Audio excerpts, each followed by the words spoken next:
Are you thinking about packing your bags and heading to the beautiful city of Franklin, Tennessee? Well, hold on just a minute. Before you start dreaming of that southern charm, it's time to take off the rose-colored glasses and get real. In this video, we're diving deep into the not-so-perfect side of Franklin. From skyrocketing housing prices to unexpected traffic nightmares, we're uncovering the realities that could turn your dream into a less-than-ideal situation. Stick around as we navigate through the hidden hurdles of relocating to Franklin. It's an eye-opening journey you won't want to miss. Franklin, Tennessee is becoming increasingly popular, with many people wanting to move to this great city. With the influx of new residents, however, comes a few problems. Congestions in intersections off of the highways and freeways is becoming more common due to the lack of infrastructure that can support heavier populations in rural areas. This also has caused an overall housing shortage, driving up prices. In January 2020, the median home price was $525K, but as of now, it's risen to $830K. That's a whopping increase of 58% in Franklin alone, and an increase of 45% across the MLS area of Nashville.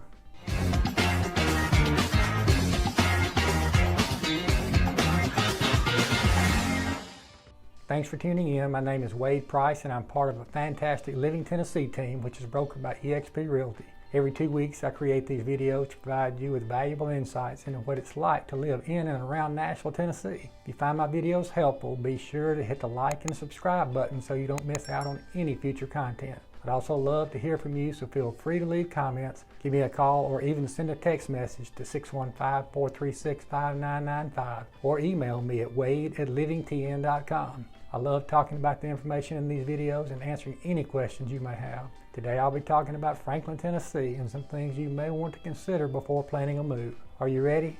Let's dive in right now. To be fair, the rise in popularity is due to all the fantastic benefits that come with living in Franklin, but it does come with some drawbacks. It's difficult for those looking to buy homes at a certain price range when the market changes so rapidly. Homes they may have seen at $700,000 are now being sold at around $800,000 or more after just a few months. Those who waited for years before buying are now feeling priced out of the market altogether. You don't want to be rushed into a decision and jump on something you don't necessarily want. Getting into the market sooner rather than later is still advised. Even if what you buy isn't your dream home, it will appreciate over time and help you get closer to what you're looking for eventually, whether it be a new build or something else. Though we are facing an inventory crisis at present, there are still solutions available if buyers look hard enough. Finding a home in Franklin, Tennessee can be quite challenging due to the high prices of homes. However, it is not completely impossible. There are a few solutions that can help make the process easier. For example, new build communities are being constructed which allow buyers to lock in on a price on a brand new home and build equity over time, even before they move in. This is a great option. This is especially beneficial for those who have more time on their hands and are willing to be patient while they wait for their dream home. For those wanting to save even more money, there's an option of renovating an existing property. Although this requires some effort and time, you can still find great deals on diamonds in the rough. It just needs some polishing up. With the renovations, you could build enough equity into your house that it pays for itself eventually. Unfortunately, due to the influx of people moving into Franklin for work, such as Oracle recently coming to Nashville and bringing thousands of jobs, the housing shortage here is expected to continue growing, and traffic will become increasingly congested. However, despite these issues, there are still options available when it comes to finding a suitable home if you know where to look and remain open-minded about solutions such as renovating projects or brand new builds with locked-in prices. If you're planning on moving to this area, you might be wondering what the weather is like and if there are any potential issues such as flooding or tornadoes that you should be aware of. Well, it does rain quite a bit in Tennessee, with an average rainfall ranking 5th in the nation. That's higher than Florida, which may come as a surprise to some people. While flooding can be an issue for certain areas, it's relatively easy to avoid this by looking at FEMA flood maps and staying away from those areas. Tornadoes are also something else to consider when moving here. Though they don't happen that often, they do occur more often than many people think. According to weather.com, over the past 20 years, the state has seen an average of 26 tornadoes per year. This is compared to 53 in Colorado and 155 in Texas. There was a bad tornado 3 years ago in East Nashville, so when storms come through with high winds, large trees with the big branches nearby, it's always best to have a plan on where to go just in case. Overall, though, the weather here in Tennessee is quite nice. There are plenty of sunny days and occasional rainy days throughout the year, and the spring and fall season are wonderful. But there is one more weather element we need to discuss: the humidity. You've heard about it. So the other question you're all thinking is it too humid for me? Well, it can be humid here in Tennessee, as we're a fairly humid state. A couple of months in the summertime when it gets pretty dang sticky, and when you're in those high 90s or mid 90 temperature, it feels even hotter. And with added humidity, it's just not that much fun. No doubt the humidity can be tough, but it's nothing that can't be dealt with. So if you take a look again, just comparing us to other states, some of the lowest humidity states are going to be states like Nevada and Arizona, which fall into the 38% humidity range, and states like Wyoming and Colorado going to the mid 50s, and Tennessee is going to be around 69% humidity for the year. And states like Mississippi, Louisiana, Florida, and Alabama, more around the 74% humidity range. So overall, we are a little bit more humid than other states, but I don't really feel it here anytime other than in those hot summer months. So the rest of the time outside of those basically 2 or 3 months, it really feels pretty nice and pretty dry. It's nothing that's overwhelming compared to central Alabama, where I lived for most of my life. Alabama's humidity is tough.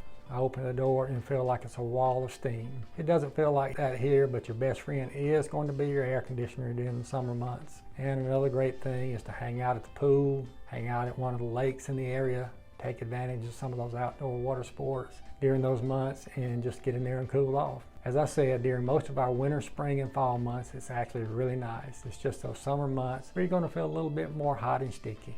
Next thing is basements.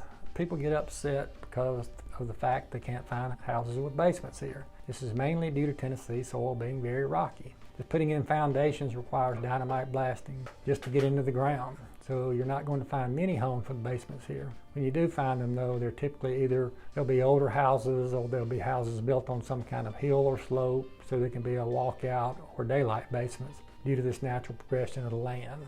Some neighborhoods are more accommodating for this than others, obviously the hilly ones. Finding one with a basement can be quite rare.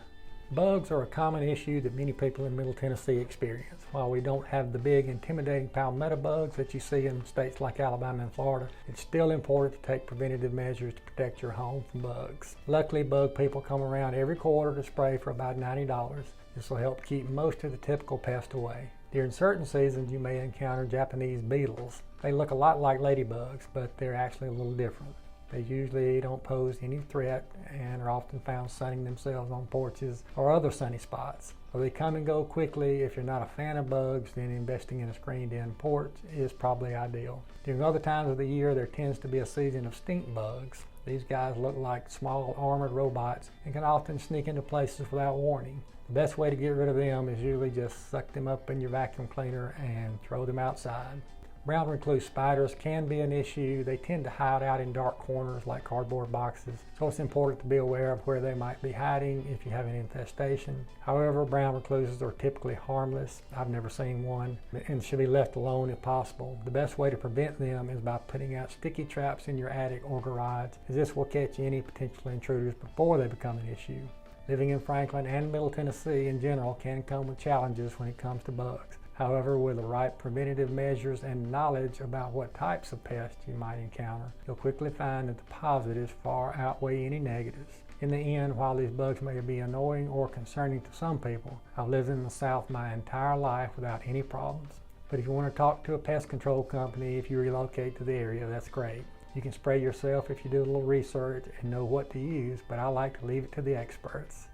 In conclusion, while Franklin is an incredible place to live, it's important to recognize and address the issues we face as a community. By working together and advocating for change, I believe we can find solutions to these problems and make Franklin an even better place to call home. If you have any thoughts or ideas on how to improve Franklin, please share them in the comments below. Also, if you want more information about living in Nashville, feel free to reach out to me, call or text 615-436-5995 or email wade@livingtn.com. At Living TN Realty, we're passionate about connecting people with their dream homes and making that transition to our area smoother. So again, please call or text or email if you need anything. I'm Wade Price, part of the Living TN team brokered by eXp Realty. Don't forget to hit the like and subscribe button to stay up to date with our latest content. Thanks for watching, and I'll see you next time.